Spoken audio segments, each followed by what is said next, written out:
अत्यंत महत्त्वाची आणि मोठी बातमी, आपला धक्का बसतोय कारण केजरीवाल अखेर पराभूत झालेत। मोठी बातमी आपण पाहतोय, आपला धक्का बसलाय कारण केजरीवाल पराभूत झाल्याचं पाहायला मिळतंय। गेल्या काही तासांपासून जी पिछाडी होती त्या मतांमध्ये वाढ होताना पाहायला मिळत होती। सातत्यानं 2 आकड्यांनंतर 3 आकड्यांवरती पिछाडी गेली आणि त्यानंतर 4 आकड्यांवरती पोहोचल्याचं पाहायला मिळालं। मात्र अखेर केजरीवाल पराभूत झालेत। जे केजरीवाल ज्यांच्या चेहऱ्यावरती आप मोठं झालं, दिल्लीत ज्यांनी सत्ता मिळवली, ज्यांनी पंजाबमध्ये सत्ता मिळवली, त्या आपचा चेहरा असलेले केजरीवाल मात्र या निवडणुकीत पराभूत झालेत।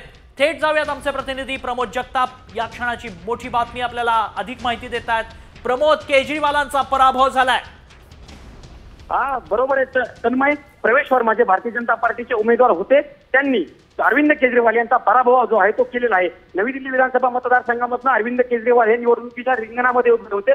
त्या ठिकाणी तिरंगी लढत होती ती।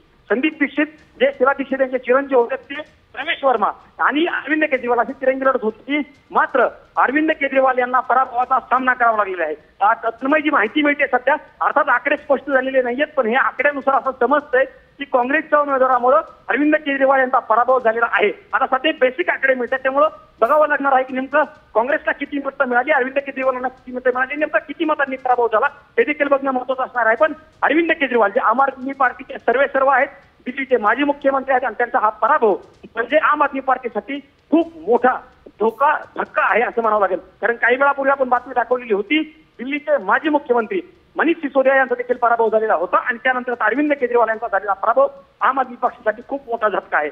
आतिशी देखील पराभवाच्या छायेत आहेत। बघावं लागणार आहे की आतिशी या सगळ्यामध्ये तरतात आणि विजय प्राप्त करतात की आतिशी यांना देखील पराभवाचा सामना करावा लागतो, हे पुढच्या काही मिनिटांमध्ये स्पष्ट होईल। पण सध्या तरी अरविंद केजरीवाल यांचा झालेला पराभव